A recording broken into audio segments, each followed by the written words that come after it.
Hi, everybody. It's good to be back here. Today we have an extremely honorable guest from PsyX and 1Heart. So from PsyX we have Tanja Schomann. They're a leading thought think tank in the psychedelic world in relation to system change and how we can do business and combine with psychedelics in a different way. We have Honorable Brandon Evans from 1Heart. 1Heart is a group that is really looking to change the world. So I invite you, Brandon, to present yourself and present 1Heart, and then I invite you, Tanja, to present yourself. Thanks. Yeah, absolutely. Thanks for having us here. So 1Heart, we're really focused on elevating powerful leaders to raise their level of consciousness so that what they create in the world, the businesses they create, the people they impact, ripples throughout our world. We do so largely with retreats that involve plant medicine, ayahuasca to date, as well as a lot of other modalities. And the whole thing is an 8-week program that has kind of a before prep work and an integration and a deep community behind it all, where we all kind of stay really close together and support each other in what we're doing in the world. Oh, that's amazing. 1Heart have been helping thank plant medicine from the early days to create everything we did. We worked with 2 amazing individuals from 1Heart, Tim and Barry, working on masterminding how we can extend our reach, what are the practices we can include in our communication to make the message go farther and wider and more impactful. So and we love what you do and deeply support the whole movement. Dear people, great. Tanja, can you tell us about PsyX? Yeah, sure. I mean, first of all, thanks for having us today. And I also must say that I really love the Thank You Plant Medicine movement so much. And I remember the first time we met was just before you actually started it at the World Ayahuasca Conference last year. And I really, the level at which you're doing that with such an open heart and, involving so many people in such an open way is just really amazing. I just really love it. And to talk a bit about PsyX. So PsyX really came about from the feeling that the potential of psychedelics is even much bigger than what they currently do in the world. In the sense that, and not just psychedelics, but really we frame it as any psychoactive technology. So what we mean by that is also meditation and breath work, anything that really changes your state of mind, state of consciousness. In the sense that the current psychedelic renaissance is very much looking at fixing people from being in depression or being in addiction to being normal. And what we noticed with the background of me and my co-founder and having worked a lot in the field of, very broadly speaking, global challenges, meaning issues in relation to the Sustainable Development Goals, for example. And also my co-founder has a lot of experience in leadership and systems innovation. And we realized that what psychedelics and other psychoactive technologies do is to really upgrade the way how you think about yourself, but also your organization and larger issues in society. And then end of last year, we came up with the idea of creating a platform, like a systemic vehicle that's really leveraging what's going on in the psychedelic renaissance for these larger issues. So that means to work with leaders and to work with innovators and systems, broadly speaking, to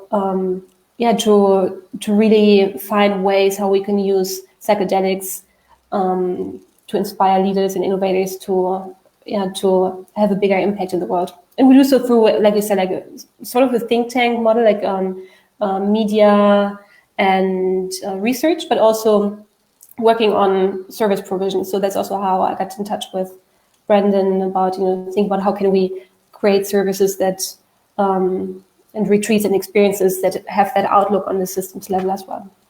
Mm-hmm. Thank you so much. By the way, for all the viewers, let us know where you're from. We have Tanja Stone, thank you for doing this. Team Saikun joining us from Florida. So just let us in the comments, let us know where you're from. And if you have questions, please do post them. We'll try to address them later on in the conversation. I really appreciate your watching this and interacting with us. So thanks so much. Right, so the first question, and one of the reasons we are here today, is that you guys have been working in the last few weeks on this fantastic white paper, a collaboration between 1Heart and PsyX, tackling some problems we see in the world. And I'd like maybe you, Brandon, to start with, what's the vision behind the white paper? What problems are you looking to tackle with it? And maybe even, we'll go later into the solutions that are presented in it. So. Yeah.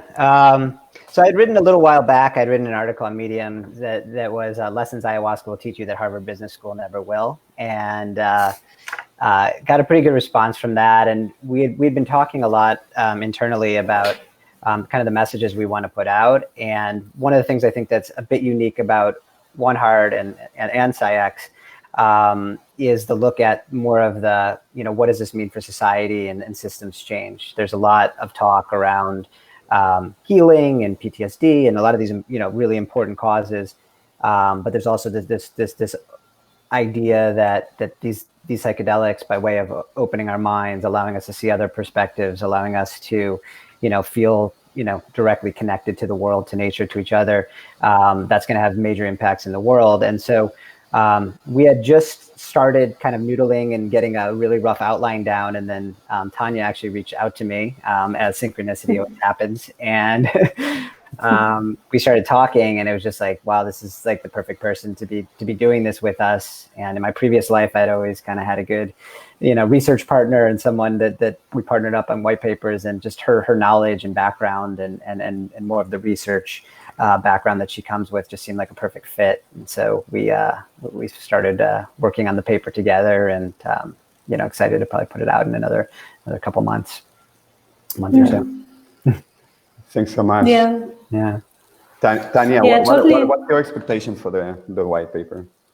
Yeah, I mean, first of all, I totally agree with Brandon that it was like such a beautiful, synchronistic encounter, because I've been working on some media myself on a podcast, but felt like I would really like to do more stuff that really creates this public narrative on the topic. Because sometimes people ask me, oh, so how do you do your marketing? And I don't even think about it as marketing, but more about creating a narrative of something that doesn't even exist at the moment. Like, even if you go to some of these psychedelic conferences, I mean, I have so far not seen any speakers that really talk specifically about that intersection of business and, some kind of business leader at a psychedelic conference talking about their experiences and how their life has changed through psychedelics, how they've restructured their organization, how now the organization has a larger purpose in the world, these kind of topics, and to get that across to people that that's what's happening, and that, there's so much potential in that.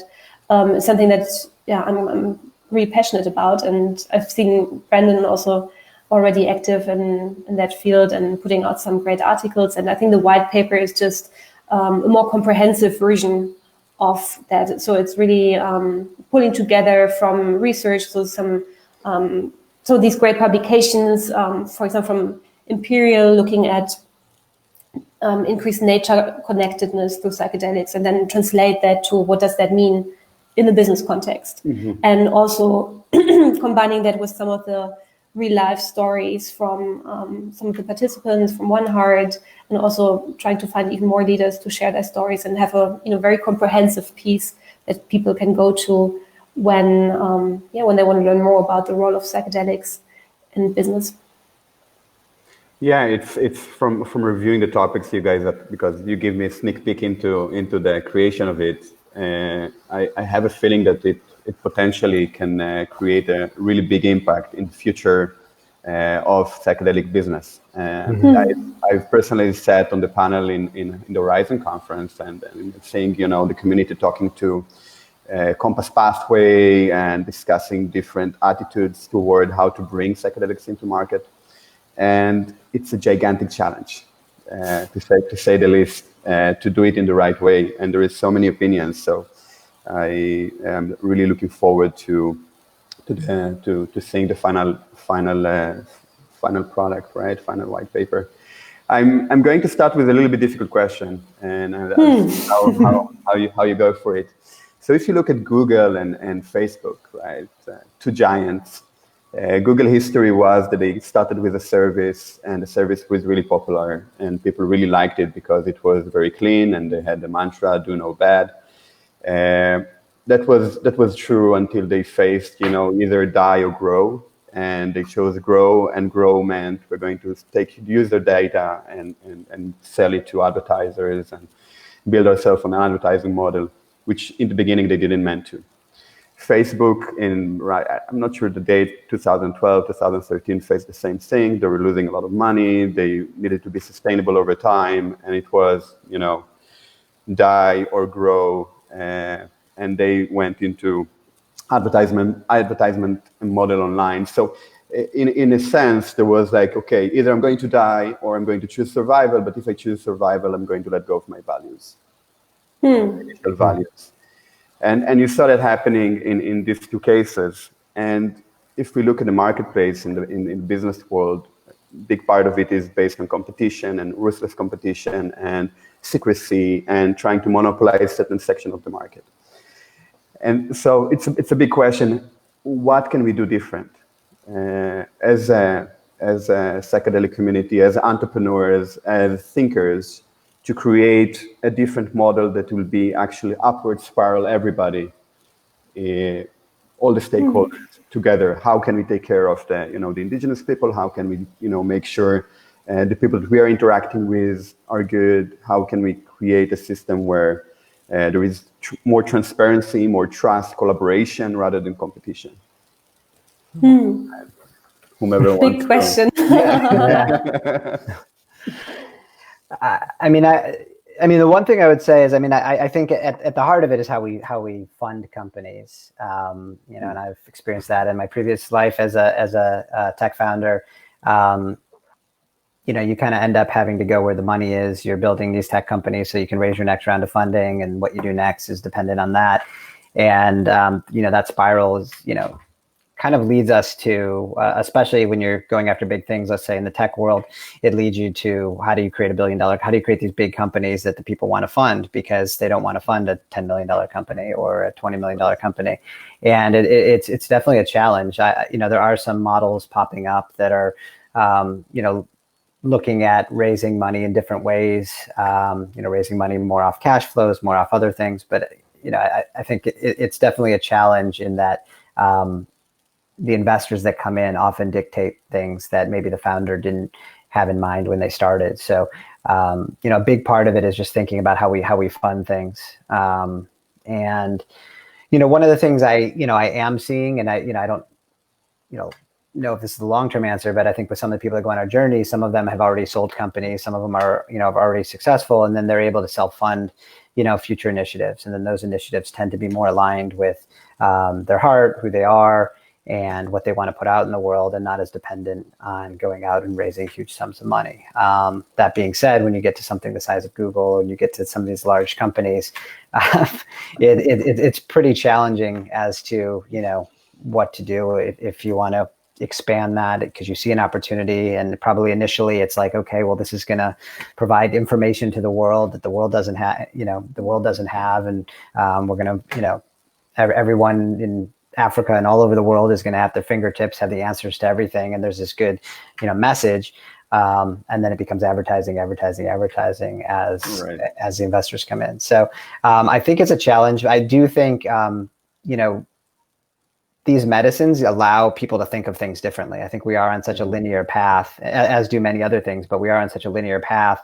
We're taught to go to a great school, get a great job, get the best investors we can get, raise as much money as we, and you go on the cycle. And I think as you start to think of things differently, new paths come up. And I know there are a lot of people working on new models, and hopefully we start to see some of those models, penetrate some big wins soon, so those can be kind of replicated as is often the case. Thank you so much.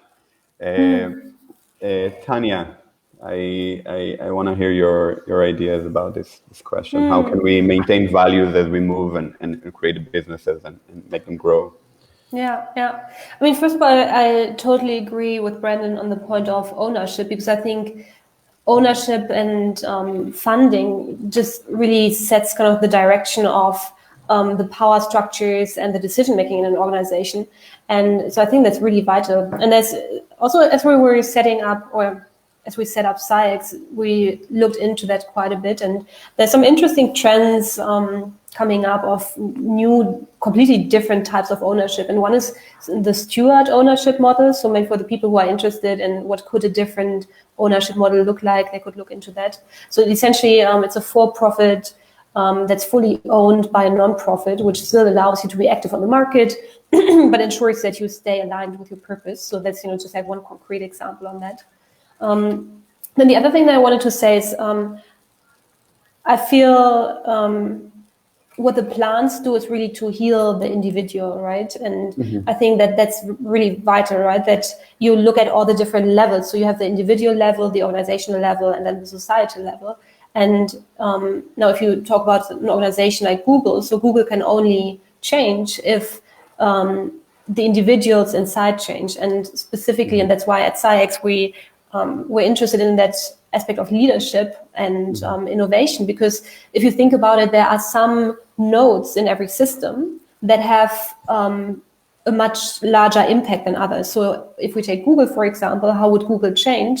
Well, it would more easily change if, I don't even want to put any value judgment out about Google, but sure. If individual leaders in an organization like that, if they make progress on their personal transformation, resolving personal traumas, getting rid of, the kind of patterns from which they are operating and getting more in a space of alignment and taking decisions out of a place of abundance and connectedness, then that's going to have an impact on how the business is run. And then it's not so much about what does the business model have to look like, it's more about, well, the people will just by nature take better decisions.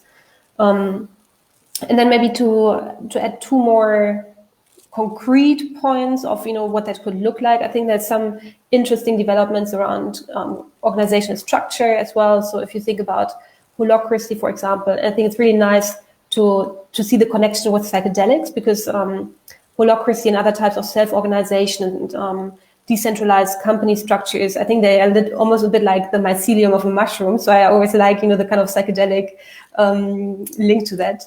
And another thing to look into is regenerative design and the idea of leaving systems in a better place than you found them in. So regenerative design is basically saying, well, sustainability is just about keeping things as they are, and regeneration is about making systems better. So I think that's also, maybe like a hint for organizations to look into that and to think, well, how do we act in such a way that we actually leave our communities and nature in a better place than we found it? Yeah, you both raised great points. Go ahead. I was just going to say, the thing that came to me too in listening to that is, it's really, how do you move the horizon of time further out? Because most of these models, they can make business sense. There's so many smarter ways to do things if we can find ways to move the time horizon out. Because a lot of times it's the way to make money quickly is very much more aligned with how we current fund companies. But if we extend our horizon out another decade or what have you, there's a lot of other models that start to make a lot more sense. So I think models that will do that will really support what we need to do in the future. Yeah, it's interesting that when we're talking about models and talking about long term. When we started our little venture, in hey, let's share stories, we thought, how can we grow fast? So part of the model was open source. So everybody have access to what we're doing, and everybody can tap into the common knowledge that is being built within the movement. Another thing we said, okay, we're going to be inclusive, so everybody is welcome. There's no closed doors. And I saw over time how these two little things have been so impactful on how we could grow relatively quickly. And that's why the system that Tanja is working on, system change, those systems are extremely important, because they are the architecture of what happens afterwards in the future. That's very totally. Cool. And I totally agree that Thank You Plant Medicine is a really cool example of that. And actually, sometimes I do refer to you guys when I talk about the level of transparency and and just like having these kind of flexible boundaries of letting people in. And I think it's really quite remarkable how you guys set this structure up. Yeah, it pretty much happened, and it's a decentralized way of managing things. So we have Brownlow from Felicia saying, sending much love and light to all. Kisses. Thank you so much, Brownlow. Great to have you on the show here. And yeah, guys, just whomever is watching, let us know where you're from and what you think, and put the questions up there. We're going to go to them later. Luigi Pisani, the plant medicine opens the doorway to healing for an individual, giving them the choice to walk through towards healing. Thank you very much, Luigi. Thank you for your contribution. I'm going to move ahead a little bit, and I want to go a little bit about the specifics of the model that you're thinking to present. If you have already structured yourself of what models can work out, and talk about that a little bit. Open question on everyone. Like a model, like a business model, right? Like what if you're talking about business and the models, and what do you envision? Yeah, I mean, we'll definitely talk about some of that stuff in the white paper. I think overall the white paper is probably a bit more of a primer in setting up, really looking at the industry now, looking at psychedelics, looking at the ways that it's currently being used, and then talking a bit about what are leaders learning when they're utilizing these experiences, and how are they taking that back into their companies. So using stories from people that have CEOs and founders and executives that have that are using using psychedelics, and then have made major changes in who they are and who their companies are. So that's really the gist of it. I think then from that we'll certainly talk about some regenerative models and some other pieces to explain how how that gets put into operation a bit more. Tanja, you may want to. Yeah, and I mean, just to add like a few of the learnings or the things that we wrote down as kind of the takeaways of leaders from psychedelic journeys. So some were around competition, and that competition really is an illusion, because if you really think about the level of interconnectedness of all things and beings, in the end of the day, to win the short game doesn't really mean that in the long run things are going to be better. So I mean, that means, for example, if you think about if you can reduce your prices by using plastic instead of sustainable materials, then you might be more competitive in the short run. But then if a few years down the line we have a major economic crisis because of climate change, then still you're losing, right? So to really to understand the complexity of how the world works, and I think that's something that a lot of leaders take away from the psychedelic journeys. So yeah, this aspect of competition is really an important part of what we're writing. And also what I've mentioned earlier, this level of egoism versus ecoism, which is mentioned in one of the papers from Imperial, where essentially we're looking at the nature connectedness aspect and empathy that's increasing through the psychedelic experience. So those are some more points that come to my mind. Yeah, you raise interesting points, and the competition, collaboration, and the potential of what will happen in a world of collaboration rather than competition. Yeah. Where the preferred model is competition, and really let's say if you are living in a village, not in modern society, collaboration usually is preferred, and you can see it by just how people react to each other in a smaller places. So I definitely subscribe to that. And I think another big piece is just as leaders, we affect so many lives. I mean, I know, my previous company had 100 employees. If you take each of these leaders, the amount of lives they affect by how their culture is. So if you have a culture of fear and control and pressure and work, that's affecting millions and billions of lives on the planet. So thinking about how to some of these cultures take in what we're learning around surrender and letting go, and flow, and how do they build their companies more around optimal creative output versus optimal time and hourly output. So I think that's a big piece of it, as well as how these leaders affect the organizations that they go back to. Yeah, that's a great point. Recently, I also think that through the experiences with plant medicine and psychedelics, many people discover what happiness is and what happiness means. And then that happiness and that goal of, just be happy and help other people to be happy can transfer into their business relationship. And also what we cherish. So for example, if you look today, people cherish or follow other people that are rich, that are famous, that have brands on them, that live a life that is opulent and luxurious, and that kind of set the goal for a lot of people. I want to be like that, and I feel that the psychedelic model cherish other things, and those things are more grounded and permit greater happiness within the business structure that we create. So. And I think it's very closely linked to spirituality in general, right? So I think even if you don't take psychedelics, but you're on a more, let's say, meditation-focused path or a yogic path, I think the bottom line is that you move away from getting your happiness from the external, but you start to find it inside, right? So instead of getting looking after the profit or after, making your dad happy or whatever it is for some people that, is kind of like a deeper trauma